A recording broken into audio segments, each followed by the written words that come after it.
पश्चिम बंगाल के उत्तर दिनाजपुर जिले के चोपड़ा थाना क्षेत्र अंतर्गत टनमाइल इलाके में गुरुवार शाम को बेखौफ बदमाशों ने एक बड़ी चोरी की वारदात को अंजाम दिया। घटना के दौरान भीष्मदेव विश्वास के घर में कोई पुरुष सदस्य मौजूद नहीं था, जिसका फायदा उठाकर बदमाशों के एक ग्रुप ने घर में धावा बोल दिया। आरोप है कि बदमाशों ने घर में मौजूद दो महिलाओं को एक कमरे में बंद कर दिया और इसके बाद बगल के कमरे में घुसकर अलमारी तोड़ दी। वहीं से लाखों रुपए नगद और सोने चांदी के जेवरात लेकर फरार हो गए।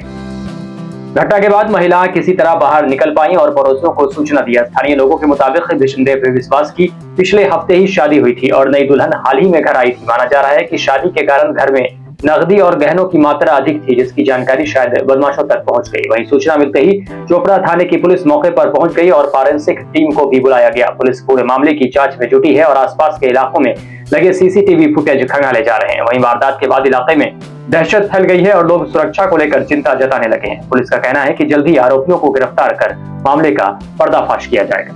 ঘটনা ঘটার মধ্যে একটা বাড়িতে একদম সন্ধ্যাবেলায় দুঃসাহসিক চুরির ঘটনা ঘটে যায়, যে বাড়িতে কেউ ছিল না, কারণ আমাদেরই গ্রামেরই অষ্টবহর ছিল, যার কারণে 3 মাইলে সবাই কীর্তন শুনতে যাচ্ছিল। তো সেই সুযোগে বাড়িতে দুজন ছিল, আমার বোন আর আমার স্ত্রী ছিল। তো তাদেরকে বাইরে থেকে ঘর বন্ধ করে এবং অন্য ঘরের মধ্যে তারা মানে বাইরে থেকে দরজা তালা ভেঙে এবং ভেতরে গিয়ে সমস্ত লকার টকার ভাঙার পরে ক্যাশ টাকা এবং সোনার গয়না সেগুলো নিয়ে তারা চম্পট দেয়।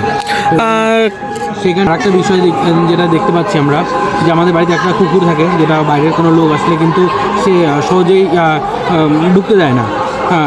আমাদের পোষা কুকুর, কিন্তু দেখা যাচ্ছে যে কুকুরটা যেখানে থাকে সেখানে কিছু খাবার দেওয়া হয়েছে। সেই খাবারগুলো সেই বাইরের লোকই কে বা কারা দিয়ে গেছে আমরা বলতে পারছি না, কিন্তু যার কারণে কুকুরটা একদম নিস্তেজ হয়ে পড়ছে এখন। কীভাবে জানতে পারলেন যে আপনাদের বাড়িতে চুরি হয়েছে? যখন আমাদের বাড়িতে একজনের একটা ওষুধ দিয়ে যাওয়ার কথা ছিল, তো লোকটি যখন আসার পরে বাইরে থেকে ডাকাডাকি করে, তারপরে দেখে যে আমার মানে বোন যে ঘর খুলতে পারছে না, তখনই বুঝতে পারে, যখন ঘরটা বাইরে মানে পাশের বাড়ির একজনকে ডেকে সেই ঘরটা খোলায় এবং তখন দেখতে পারে যে পাশে আমার বাবার যে রুমে থাকে সেই রুমের তালা ভাঙা এবং ভেতরে গিয়ে দেখে সমস্ত লকার এলোমেলো হয়ে আছে, সমস্ত কিছু বাইরে এলোমেলো হয়ে আছে। কত টাকা চুরি হয়েছে এবং কি কি চুরি গিয়েছে? কত টাকা বলতে আমাদের চুরি হয়েছে, তারপরে হিসাবের মধ্যে যেটা 1,10,000 টাকা ছিল, যেটা তার মধ্যে থেকে বিকেলে বাবা 19,000 টাকা নিয়ে গেছে এক জায়গায় পেমেন্ট করার জন্য। আর সেখানে তার মধ্যে 91,000 টাকা আরও ক্যাশ, সেটা লকারের মধ্যে ছিল। আর তার সঙ্গে 2টো সোনার মালা ছিল, একটা কানের মানে এক জোড়া কানের ছিল আর একটা আংটি ছিল। কি আশা করছেন?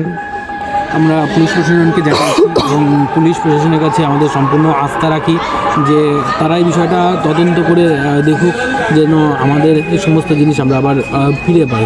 এই আস্থাটা আমরা রেখে আমরা কিন্তু পুলিশ প্রশাসনকে জানিয়েছি।